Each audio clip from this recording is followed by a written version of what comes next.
সবাইকে স্বাগতম জানিয়ে শুরু করছি আজকের ভিডিও। থাম্বনেল এবং টাইটেল দেখে নিশ্চয়ই বুঝে গেছো video topic the diseased and the deceased, অর্থাৎ মহামারী পীড়িত লোকগুলো এবং সিরিজটিতে প্রভাব বিস্তারকারী মৃত চরিত্রগুলো সম্পর্কে বিশদ আলোচনা। এর সাথে থাকছে আরো বিশেষ কিছু তথ্য, তাই অনুরোধ করব ভিডিওটি শেষ পর্যন্ত দেখার।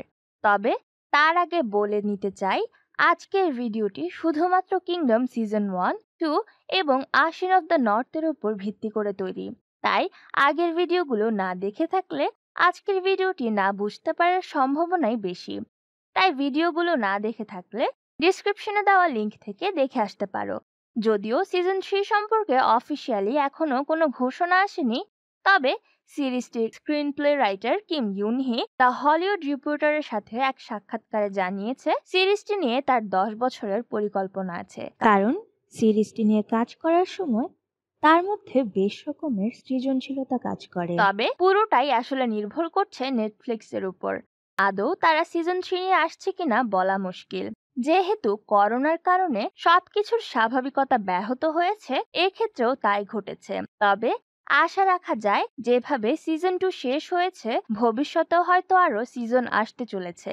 যেমনটা আগেই বলেছি, এ পর্যন্ত রিলিজ হওয়া পর্বগুলোর প্রেক্ষিতেই আজকের আলোচনা। তবে চলো মূল আলোচনা শুরু করি। প্রথমে বলতে হয় চো ক্ল্যানের কথা। ইতিমধ্যেই জেনে গেছো চো হাকজো হলো চো ক্ল্যানের মাথা, অর্থাৎ পুরো চো ক্ল্যান তার কথাতেই উঠবস করে। আসলে শুধু চো ক্ল্যানের কথা বললেও ভুল হবে, রাজ্য জুড়েই ছিল তার ত্রাস। রাজাও যেন তার হাতেরই পুতুল। এই কারণে জনসাধারণ রাজার প্রতিও অসন্তুষ্ট ছিল। তাই স্কলাররাও চাংকেই সমর্থন করে। চো ক্ল্যান বরাবরই প্রভাবশালী, তাই চো ক্ল্যান রাজার স্বজনদের রাজদ্রোহের অপরাধে শাস্তি হিসেবে হত্যা কিংবা নির্বাসিত করে রাজাকে তার প্রাসাদেই নিঃসঙ্গ করে তোলে, যেন রাজার নেয়া সিদ্ধান্তেও চো ক্ল্যানের প্রভাবই বিস্তার হয়। এই কারণেই রাজ্যের বিশিষ্ট আসনগুলোতে বসে আছে সব চোর, যেমন চো হাকজু নিজেই স্টেট কাউন্সিলর এবং তার পুত্র রয়্যাল আর্মির প্রধান। প্রকৃতপক্ষে সবকিছুর জন্য চো বিওমিলকেই দায়ী করা যায়। তার খামখেয়ালিপনার কারণে সবকিছুর সূচনা ঘটে। তার অবস্থা এমন যে বাছ বিচারহীন যাকে তাকে হত্যা করতে পারলেই যেন সে শান্তি পায়। তাই রাজ্য তার চো ক্ল্যানের ভেবে সে পাজুইদের নির্বিচারে হত্যা করে। তবে এর সূত্র ধরে মিনচিরক যা করেছে তাও সমর্থনযোগ্য না, যদিও সে বিওমিলের পাকানো ঝামেলাই সামলাচ্ছিল নিজের দেশকে রক্ষার জন্য। তেহাবের ট্রাইব জোসিয়নের অংশ হতে চেয়েছিল মাত্র, যার বিনিময়ে তেহাব মিনচিরক কর্তৃক আদেশকৃত সোজা বাঁকা সব ধরনের কাজই করে দিচ্ছিল। তবে প্রতিদান হিসেবে মিনচিরক তাদেরকে বলির পাঠা বানিয়ে দেয়, এবং যেমনটা আমরা দেখেছি তেহাবের মৃত্যুর মাধ্যমেই শুরু হয় আশিনের ভয়ঙ্কর প্রতিশোধ যাত্রা।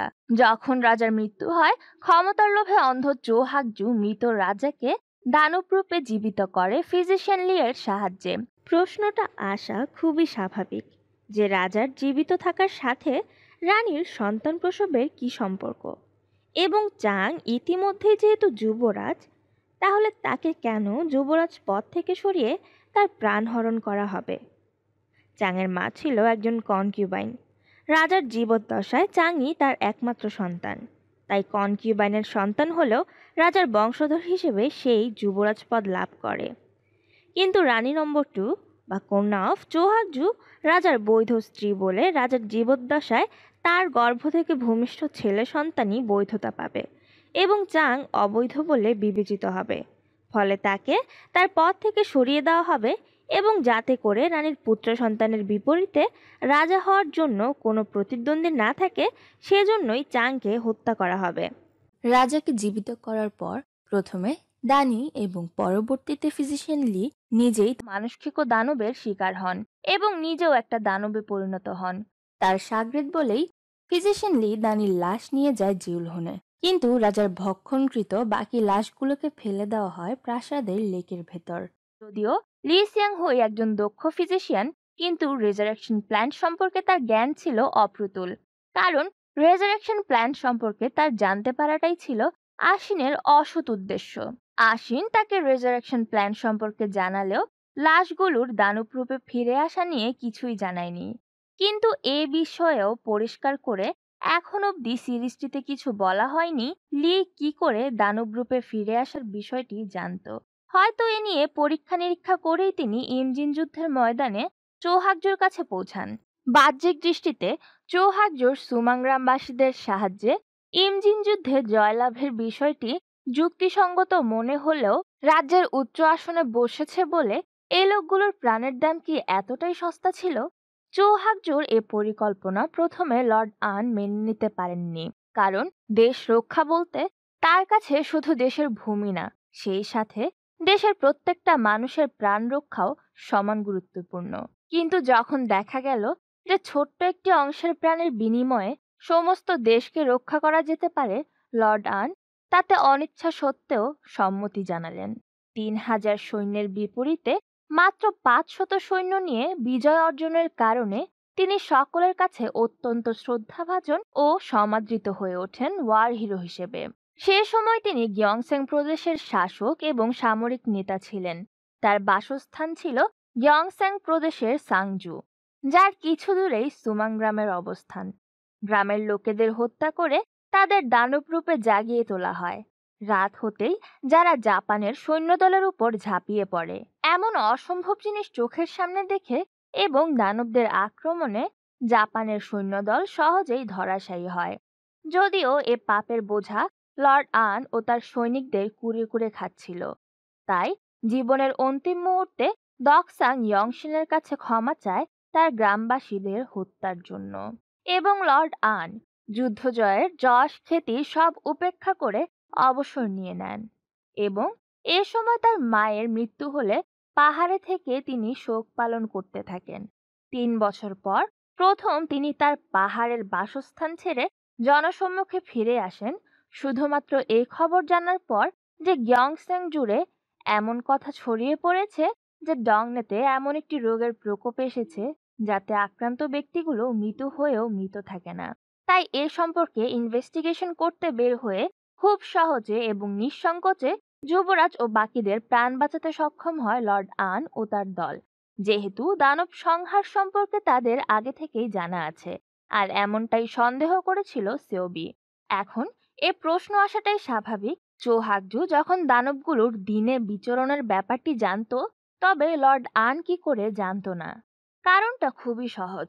চৌহাগজু যতটা ধূর্ত, অবশ্যই সে প্রয়োজনের অতিরিক্ত কোনো তথ্য লর্ড আনকে জানানো সুবিধার মনে করেনি।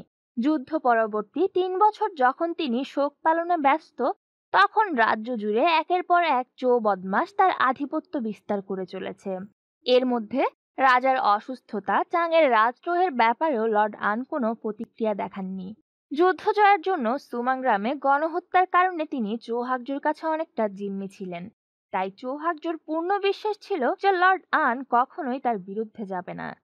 তবে তার বিশ্বাসে গুড়ে বালি দিয়ে লর্ড আন তার শিষ্য চাংকেই সমর্থন করেন, কারণ চাংই হচ্ছে সিংহাসনের ন্যায়সঙ্গত মালিক, যেহেতু রাজার মৃত্যু হয়ে গেছে।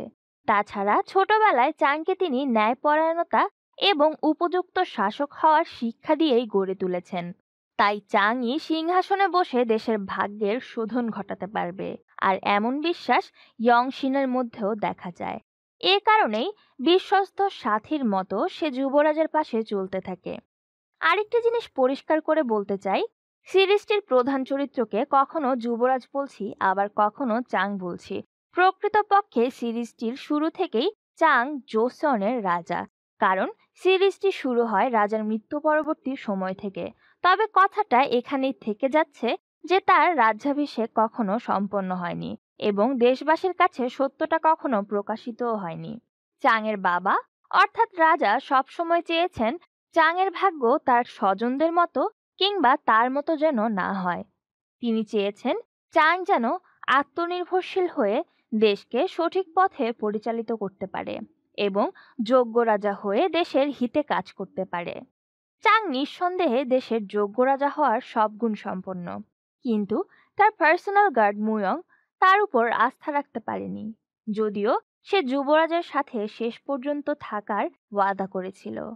কিন্তু যখন তার পরিবারের প্রশ্ন আসে, তখন সে বিশ্বাসঘাতকতা করে বসে। কিন্তু এটাও সত্য যে যুবরাজের অঙ্গরক্ষার দায়িত্বে সে কোনো অবহেলা করেনি। ময়ং 40 বছর বয়সে প্রাসাদের চাকরিতে নিয়োগপ্রাপ্ত হয় যুবরাজের পার্সোনাল গার্ড হিসেবে। এর আগের সময়টা তার ওয়াইফ দর্জির কাজ করে সংসার চালিয়েছে, কিন্তু তার ওয়াইফ, যে বিয়ের 10 বছর পর অন্তঃসত্ত্বা হয়েছে, তার পুষ্টির চাহিদা পূরণের সামর্থ্য নেই বলে ময়ং প্রায়ই যুবরাজের প্লেট থেকে খাবার চুরি করত। যুবরাজ তাকে অনেকবারই হাতে নাতে ধরে ফেলেছে, কিন্তু কখনোই ময়ংকে এর জন্য শাস্তির সম্মুখীন হতে হয়নি, কারণ যুবরাজ তাকে বেশ পছন্দ করত। একবার যখন সে খাবার উঠাতে গিয়ে ধরা পড়ে, তখন যুবরাজ তাকে একরকম খাবার নেয়ার অনুমতি দিয়ে দেয়, শুধুমাত্র এই শর্তে যে তাকে শেষ অবধি যুবরাজের বিশ্বস্ত সহচর হয়ে পাশে থাকতে হবে। যুবরাজের উদারতা দেখে ময়ং অভিভূত হয়ে সম্মতি জানায়, কিন্তু সে হয়তো আস্থা রাখতে পারেনি যে চোক্লানের ত্রাসের রাজ্যে যুবরাজ সিংহাসনে বসতে পারবে। এ কারণেই যুবরাজের সাথে হানিয়াং ছাড়ার পূর্বে সে তার ওয়াইফকে রানীর বাড়ি রেখে আসে। এক হিসেবে সে রানীর কাছে জিম্মি ছিল তার ওয়াইফ ও সন্তানের প্রাণ নিয়ে।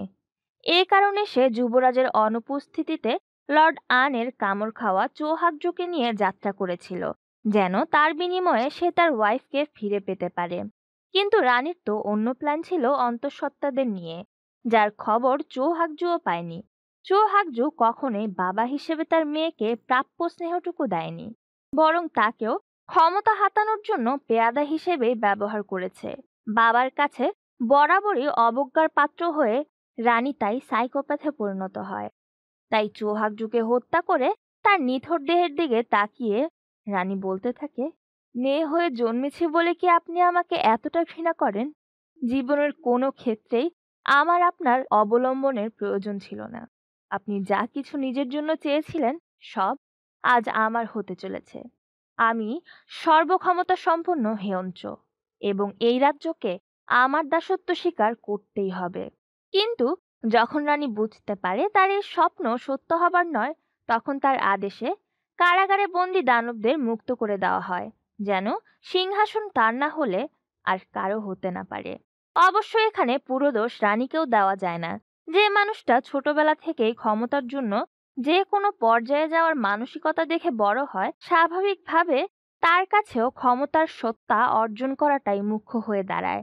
তার উপর রয়েছে চৌহাগজুর তার প্রতি ভীষণ অবজ্ঞা, তাকে ডমিনেট করা এবং তাকে দুর্বল ভাবা।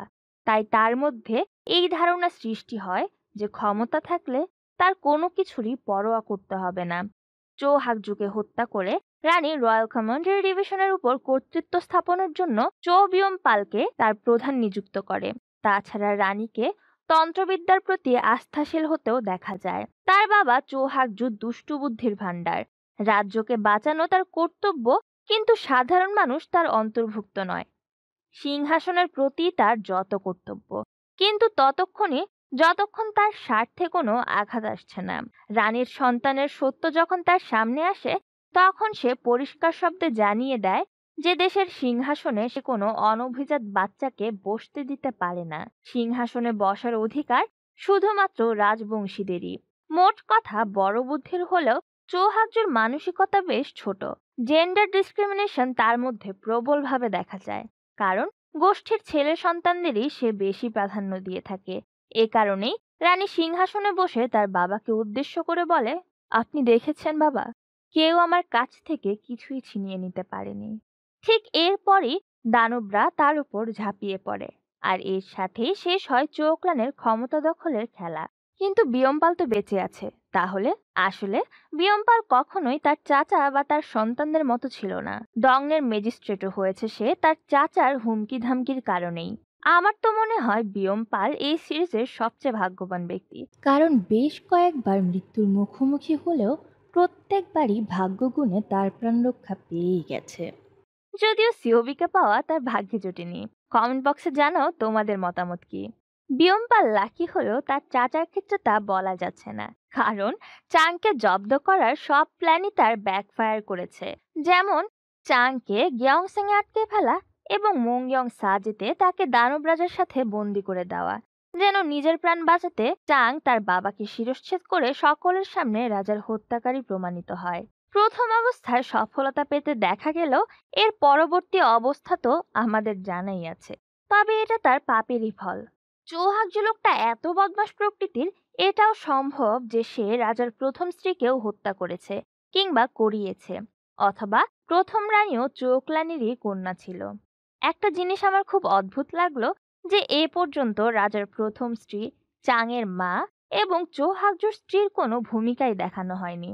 অনেক তো হলো রাজনৈতিক কথাবার্তা, এবার আসি রোগটির আলোচনায়।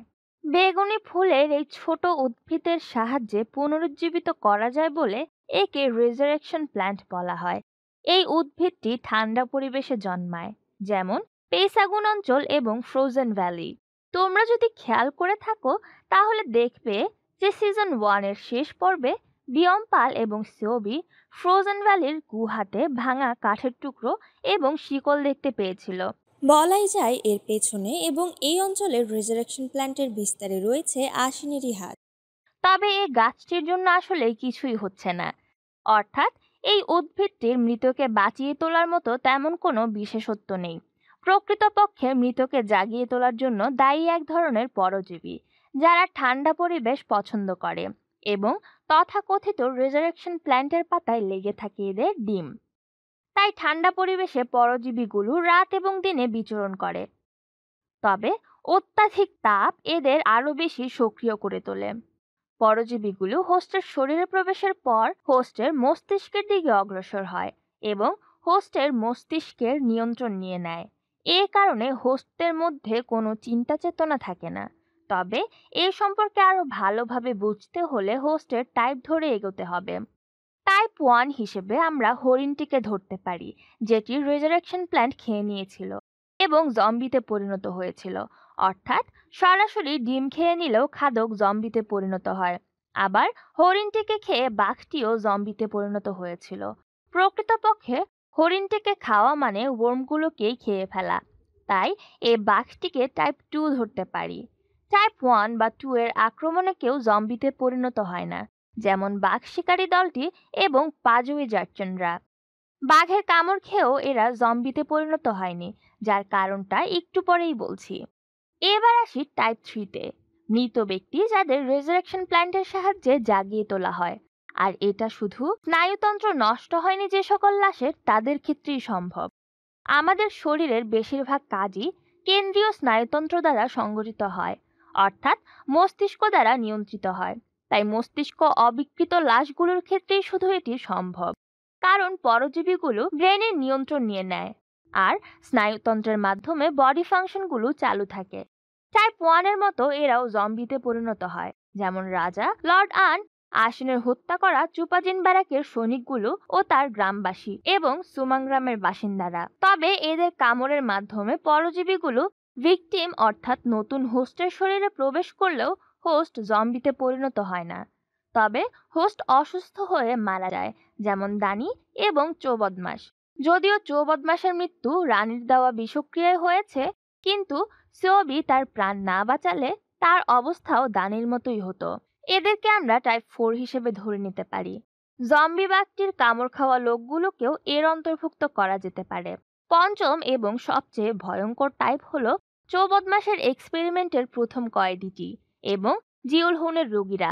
এরা টাইপ 4 এর রান্না করা দেহ খেয়েছিল। যেমনটা সিওবির জার্নালে বলা হয়েছে, অত্যন্ত তাপমাত্রা কীটগুলোকে আরো বেশি সক্রিয় করে তোলে। এভাবে বলা যায় যে রান্না করার ফলে পরজীবীগুলোর মিউটেশন ঘটেছে, যার কারণে টাইপ 5 এর কামড় খাওয়া ব্যক্তি সাথে সাথেই জম্বিতে পরিণত হয়, যেমন ফিজিশিয়ান লি এবং চোয়ের এক্সপেরিমেন্টের দ্বিতীয় কয়েদিটি। তাহলে বুঝতে পারছো নিশ্চয়ই বাঘের কামড় খেয়ে পাজুইরা কেন জম্বিতে পরিণত হয়নি। অর্থাৎ শুধুমাত্র টাইপ 5 এবং এর কামড় খাওয়া এবং ক্রমান্বয়ে তাদের ভিকটিমগুলোই জম্বিতে পরিণত হয়, কারণ এদের নিয়ন্ত্রণ করে থাকে মিউটেটেড পরজীবী। ফিজিশিয়ান লি, বিওমিল এবং রানীকে টাইপ 6 ধরতে পারি। এভাবেই টাইপ 5 থেকে একের পর এক জিন্দা লাশের সংখ্যা বাড়তেই থাকে, যার অর্থ টাইপ 5 এর ভিকটিম হলো টাইপ 6 এবং 6 এর ভিকটিমকেও 6-এরই অন্তর্ভুক্ত করছি। তবে সব ধরনের জম্বিকেই পানিতে ডুবিয়ে, আগুনে পুড়িয়ে কিংবা মস্তিষ্ক নষ্ট করে হত্যা করা যেতে পারে। ওয়েট, যে ইতিমধ্যে মৃত তাকে আবার কি হত্যা করবে? এনিওয়ে, টাইপ 4 এবং অপরিণত 6কে পানিতে ডুবিয়ে পরজীবীগুলো থেকে মুক্ত করা যায়। এক্ষেত্রে টাইপ 4 অর্থাৎ চো হাকজু এবং টাইপ 6 হলো দ্বিতীয় সিজনের এপিসোড 6 এ যুবরাজ ও তার দল। এবং বাকি টাইপগুলোর ক্ষেত্রে পানিতে ডুবালে দানবগুলো থেকে কীটগুলো বেরিয়ে আসবে ঠিকই, কিন্তু এর সাথে সাথে দানবগুলোর দেহ নিস্তেজ হয়ে পড়বে, কারণ এরা শুধুমাত্রই জিন্দা লাশ ছিল। যদিও পরজীবীগুলোর কাজ করার পদ্ধতি সম্পর্কে সিরিজটিতে কিছু বলা হয়নি, তারপরও ধরে নেওয়া যায় রেজারেকশন প্ল্যান্টের পাতায় লেগে থাকা ডিমগুলোতে পূর্ণ আকৃতির কীট থাকে এবং সেই সাথে হয়তো আণুবীক্ষণিক ডিমও থাকে। এই কারণেই টাইপ 3 এর ক্ষেত্রে রেজারেকশন প্ল্যান্টের পাতা চূর্ণ করে ফেলার পরও পরজীবীগুলোর সাহায্যে লাশগুলো জেগে ওঠে এবং এতে 2 ঘন্টা সময় লাগে। মূল কথা হচ্ছে পরজীবীগুলো যে কোনো উপায়ে শরীরে প্রবেশের পর মস্তিষ্কের নিয়ন্ত্রণ নিয়ে নেয় এবং যতক্ষণ এরা মস্তিষ্কের নিয়ন্ত্রণে আছে ততক্ষণই কেবল দানবগুলো সচল আছে। এবার আসি সর্বশেষ টাইপে। 7 নম্বর টাইপ হলো 7 বছরের ছোট্ট রাজা লিওম। তাকে টাইপে ফেলার কারণ হচ্ছে তার শরীর সম্পূর্ণরূপে পরজীবী মুক্ত হয়নি। যেমনটা আমরা দেখেছি সিজন 2 এর শেষ সিনটিতে একটি ওয়ার্ম তার মস্তিষ্কের দিকে অগ্রসর হচ্ছে। এ থেকে সিজন 3 কিছুটা আন্দাজ করা যায়, তাই দিতে হচ্ছে স্পয়লার অ্যালার্ট। এমনটা হতে পারে ছোট রাজা থেকে নতুনভাবে রোগটি ছড়িয়ে পড়বে এবং আমরা আরো কিছু নতুন টাইপও দেখতে পারি, অথবা পরজীবীটি এবার মিথজীবী হয়ে কাজ করবে, অর্থাৎ হয়তো রাজার মধ্যে তার চিন্তা চেতনা থাকবে কিন্তু সে রক্ত মাংস পিপাসু হবে। ঘটনা যাই ঘটুক সবকিছু তো চাংকেই সামলাতে হবে, তার উপর রয়েছে নতুন ভিলেন আশিন। তাহলে সিজন 3 এর অপেক্ষা নিয়ে আজকের মতো কিংডম থেকে বিদায় নিচ্ছি। টাটা।